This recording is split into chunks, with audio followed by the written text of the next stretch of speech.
আকাশবাণী কলকাতা। স্থানীয় সংবাদ পড়ছি শুভ্রা চক্রবর্তী। প্রথমে বিশেষ খবর।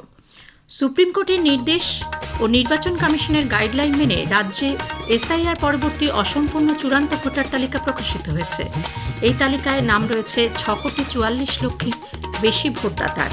সব মিলিয়ে এখনো পর্যন্ত নাম বাদ পড়ল প্রায় 64 লক্ষের। তালিকাকে কেন্দ্র করে কোনো রকম অপ্রীতিকর ঘটনা এড়াতে সরকার নিরাপত্তা ব্যবস্থা জোরদার করেছে। আসন্ন বিধানসভা নির্বাচনকে সামনে রেখে আজ থেকে রাজ্যে শুরু হচ্ছে বিজেপির পরিবর্তন যাত্রা। এই উপলক্ষে বিভিন্ন জেলায় নানা কর্মসূচি নেওয়া হয়েছে। স্কুল সার্ভিস কমিশনের গ্রুপ সি শিক্ষাকর্মী পদের নিয়োগের পরীক্ষা চলছে। পশ্চিম এশিয়ার সাম্প্রতিক উত্তপ্ত পরিস্থিতিতে ভারতীয় দূতাবাসগুলি সেখানকার বিভিন্ন দেশে বসবাসকারী ভারতীয়দের দূতাবাসের পরামর্শ মেনে চলার আবেদন জানিয়েছে।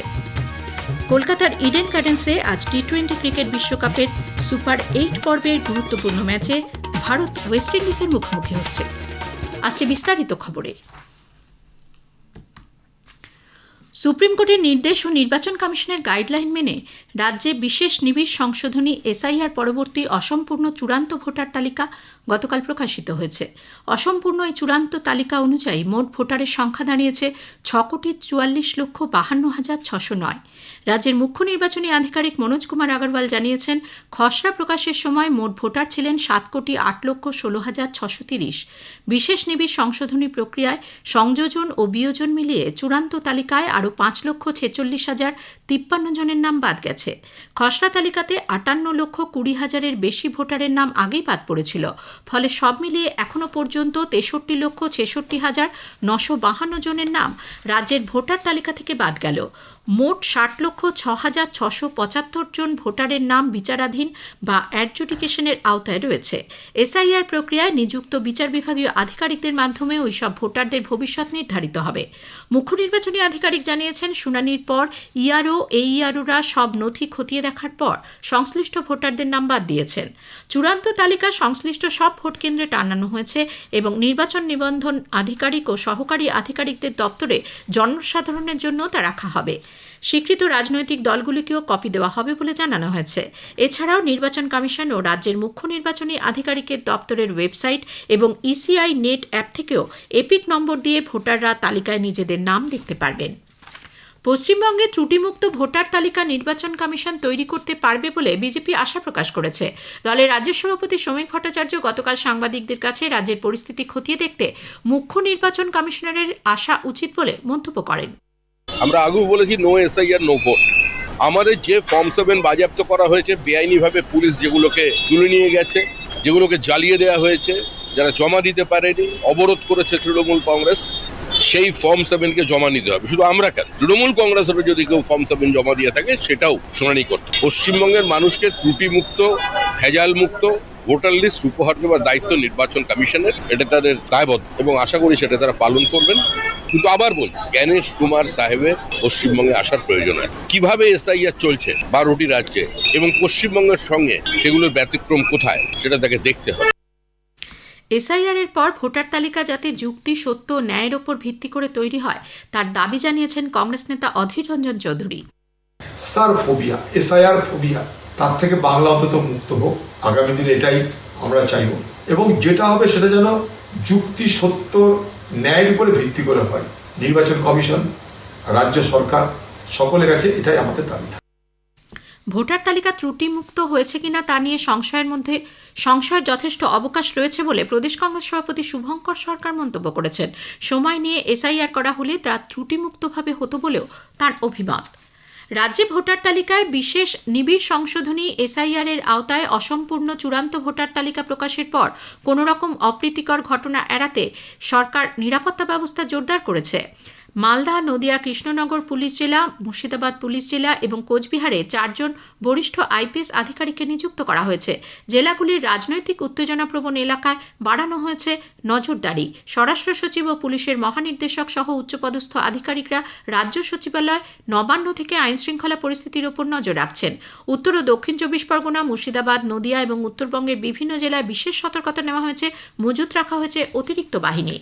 উত্তর চব্বিশ পরগনার জগদ্দলে তৃণমূল কংগ্রেস নেতা অশোক সাউ খুনের ঘটনায় এনআইএ তদন্তের নির্দেশ দিয়েছে কলকাতা হাইকোর্ট। 2024 সালে উপনির্বাচনের দিন খুন হন অশোক সাউ। ঘটনার তদন্ত শুরু করে জগদ্দল থানার পুলিশ। তার পরিবারের লোকেরা তদন্তে গাফিলতির অভিযোগ তুলে আদালতের দ্বারস্থ হন।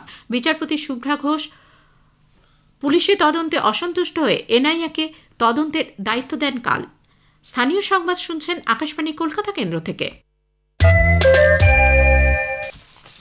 আমাদের সংবাদ শোনা যাবে ইউটিউব চ্যানেল আকাশবাণী সংবাদ বাংলা, ফেসবুক ও ইনস্টাগ্রাম আকাশবাণী সংবাদ কলকাতা এবং এক্স হ্যান্ডেল AIR নিউজ কলকাতাতে।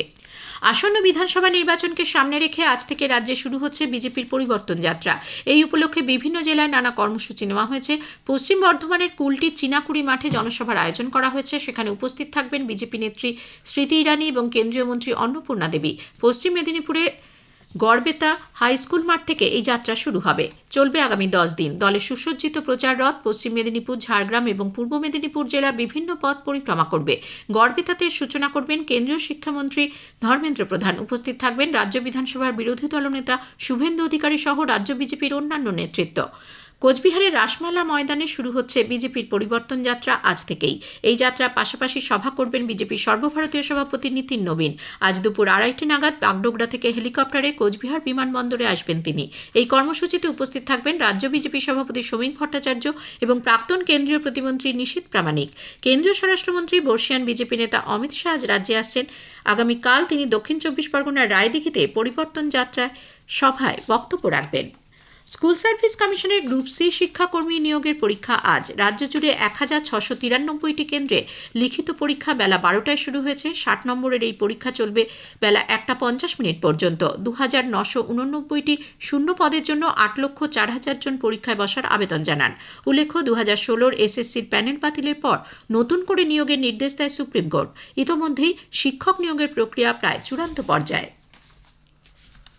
পশ্চিম এশিয়ার সাম্প্রতিক উত্তপ্ত পরিস্থিতিতে ভারতীয় দূতাবাসগুলি সেখানকার বিভিন্ন দেশে বসবাসকারী ভারতীয়দের দূতাবাসের পরামর্শ মেনে চলার আবেদন জানিয়েছে। ইসরায়েলের ভারতীয় দূতাবাস সেদেশে বসবাসকারী ভারতীয়দের দূতাবাসের নির্দেশিকা মেনে চলার অনুরোধ জানিয়েছে। সেখানে অস্থায়ীভাবে বসবাসকারী ভারতীয়দের আগের নির্দেশিকা মেনে চলতে এবং inembassyisrael.gov.in অথবা indian_national.reg-তে নাম নথিভুক্ত করে যোগাযোগ ও প্রয়োজনীয় সাহায্য চাওয়ার কথা বলা হয়েছে। তেহরানে ভারতীয় দূতাবাস ইরানে বসবাসকারী সমস্ত ভারতীয়দের বর্তমান পরিস্থিতির নিরিখে অত্যন্ত সাবধানে থাকার কথা বলেছে। আবুধাবির ভারতীয় দূতাবাস সংযুক্ত আরব আমিরশাহিতে বসবাসকারীদের অপ্রয়োজনীয় যাতায়াত এড়িয়ে যেতে এবং চূড়ান্ত সতর্ক থাকার আবেদন জানিয়েছে। যে কোনো রকম বিপদে টোল ফ্রি নম্বর 800-46342 অথবা 971543090571 এই হোয়াটসঅ্যাপ নম্বরে যোগাযোগ করতে বলা হয়েছে। রিয়াধের ভারতীয় দূতাবাসও সৌদি আরবে থাকা ভারতীয়দের স্থানীয় কর্তৃপক্ষের নির্দেশিকা মেনে চলতে এবং সতর্ক থাকতে বলেছে। এর পাশাপাশি কাতারের দোহায়, সিরিয়ার দামাস্কাসে, ইরাকের বাগদাদের ভারতীয় দূতাবাসগুলিও সেদেশে বসবাসকারী ভারতীয়দের পশ্চিম এশিয়ার উত্তপ্ত পরিস্থিতিতে চূড়ান্ত সতর্কতা অবলম্বনের এবং স্থানীয় কর্তৃপক্ষের নির্দেশ মেনে চলার আবেদন জানিয়েছে। কুয়েত, বাহরিন এবং জর্ডানের ভারতীয় দূতাবাসগুলি সেখানে বসবাসকারী ভারতীয়দের এবং পর্যটকদের স্থানীয় প্রশাসনের নির্দেশ মেনে চলা এবং সতর্কতা অবলম্বনের কথা বলেছে। এদিকে রামাল্লায় ভারতের প্রতিনিধি দপ্তর সেদেশে বসবাসকারী ভারতীয়দের অপ্রয়োজনীয় চলাচল সম্পূর্ণ এড়িয়ে চলার আবেদন জানিয়েছে। প্রাক বর্ষার সময় আজ থেকেই তাপমাত্রা অনেকখানি বাড়ল। আলিপুরে আজ সর্বনিম্ন তাপমাত্রা রেকর্ড করা হয়েছে 23 ডিগ্রি সেলসিয়াস, যা স্বাভাবিকের থেকে 2.7 ডিগ্রি বেশি। আগামী দুদিনে দক্ষিণবঙ্গে সর্বোচ্চ তাপমাত্রা 2 ডিগ্রি পর্যন্ত বাড়তে পারে। উত্তরবঙ্গে অবশ্য আগামী 3 দিন তাপমাত্রার বিশেষ হেরফের হওয়ার সম্ভাবনা নেই। ইডেনে ভারত আজ টি-20 ক্রিকেট বিশ্বকাপের সুপার 8 পর্বের গুরুত্বপূর্ণ ম্যাচে ওয়েস্ট ইন্ডিজের মুখোমুখি হবে। খেলা শুরু হবে সন্ধ্যে 7টায়। আজকের ম্যাচ যে দল জিতবে সেই দল গ্রুপ 1 থেকে দ্বিতীয় দল হিসেবে সেমিফাইনালে পৌঁছবে। ম্যাচের পরাজিত দল বিশ্বকাপ থেকে বিদায় নেবে। শেষ করার আগে স্থানীয় সংবাদের বিশেষ কিছু অংশ আরও একবার। সুপ্রিম কোর্টের নির্দেশ ও নির্বাচন কমিশনের গাইডলাইন মেনে রাজ্যে এসআইআর পরবর্তী অসম্পূর্ণ চূড়ান্ত ভোটার তালিকা প্রকাশিত হয়েছে। এই তালিকায় নাম রয়েছে 6,44,00,000-এরও বেশি ভোটদাতার। সব মিলিয়ে এখনও পর্যন্ত নাম বাদ পড়েছে 64 লক্ষের। স্কুল সার্ভিস কমিশনের গ্রুপ সি শিক্ষাকর্মী পদের নিয়োগের পরীক্ষা চলছে। পশ্চিম এশিয়ার সাম্প্রতিক উত্তপ্ত পরিস্থিতিতে ভারতীয় দূতাবাসগুলি সেখানকার বিভিন্ন দেশে বসবাসকারী ভারতীয় দূতাবাসের পরামর্শ মেনে চলার আবেদন জানিয়েছে। কলকাতার ইডেন গার্ডেন্সে আজ টি-20 ক্রিকেট বিশ্বকাপের সুপার 8 পর্বের গুরুত্বপূর্ণ ম্যাচে ভারত ওয়েস্ট ইন্ডিজের মুখোমুখি হবে। স্থানীয় সংবাদ শেষ হলো। এর পরের খবর বিকেল 5:10 মিনিটে।